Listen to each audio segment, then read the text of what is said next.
ఆయన కుమారుడు జగన్మోహన్ రెడ్డి ముఖ్యమంత్రిగా ఉన్న సమయంలో ఆయన రాజకీయంగా ఓడించేటువంటి శక్తి సామర్థ్యాలు లేక ఇన్ని కుట్రలు చేయాలో అన్ని కుట్రలు చేస్తూ ఆయన ఓడించడానికి అన్ని విధాల కుట్రలు చేస్తున్నారు.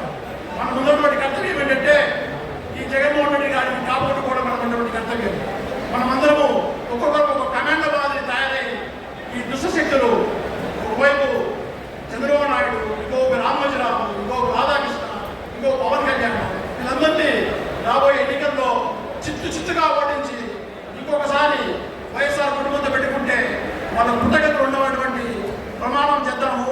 వాళ్ళు చిత్తుగా ఓడించి మన జగన్మోహన్ రెడ్డి గారు కోరుకున్నట్టు 170 సీట్లుగా 170 సీట్లు అసెంబ్లీ సీట్లు, 25 పార్లమెంట్ సీట్లు గెలిపించి వాళ్ళని భూస్థాపితం చేద్దాము. మన జగన్మోహన్ రెడ్డి గారు అందరూ అనుకున్నట్టు వాళ్ళు అనుకున్నట్టు సామాన్యుడు కాదు, వాళ్ళకు చుక్కలు చూపిస్తున్నాడు. రాష్ట్రమంతా కాకుండా దేశమంతా ఆంధ్రప్రదేశ్ వైపు చూస్తున్నారు.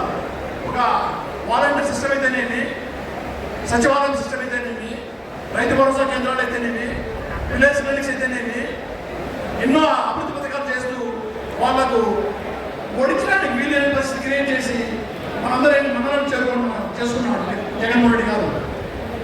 ఇంకొక వైపు ఆయన కుటుంబాన్ని చేర్చి ఆయన బలహీనం చేయాలని చెప్పేసినటువంటి ప్రయత్నంలో చేస్తున్నారు. ఇంకొక ఇక్కడ శర్మిలమ్మ గురించి చెప్పాల్సిన దుస్థితి వస్తున్నందుకు బాధగా ఉంది అయినా చెప్పదు.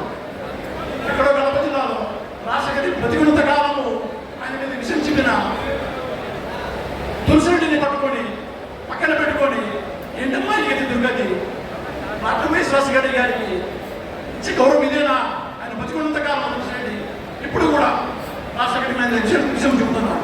అంతేకాకుండా ఈ రామోజీరావు, రాధాకృష్ణ వీళ్ళంతా కూడా చంద్రబాబు నాయుడు రాజశేఖర్ చనిపోవాలని కోరుకున్నట్టు దుర్మార్గుడు.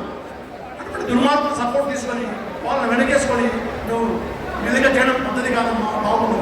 ఆయన అభిమానమైన మాకే చాలా బాధగా ఉంది.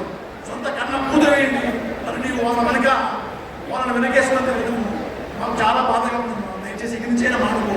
డాక్టర్ వైఎస్ రాజశేఖర గారి పుత్రిగా మేమందరం గొడవపడేట్టుగా చేయమ్మా. మీ అందరికీ ఒక విన్నపం ఏంటంటే హైదరాబాద్లో ఉన్న మీరందరూ ఉన్నత స్థాయిలో ఉన్న వాళ్ళు మీ పరిచయాలు మీ పనులకే కాకుండా, మీ గ్రామానికే కాకుండా, మీ నియోజకవర్గం కాకుండా రాష్ట్రం అంతా పరిచయాలు ఉంటాయి. దాదాపు 175 నియోజకవర్గాల్లో ఉన్న వాళ్ళందరూ మన హైదరాబాద్లో ఉంటారు. మనమందరం కలిసి ఈ 175 నియోజకవర్గాలకు సంబంధించినటువంటి వాళ్ళు ఎవరెవరు హైదరాబాద్లో ఉన్నారు వాళ్ళందరినీ మొబిలైజ్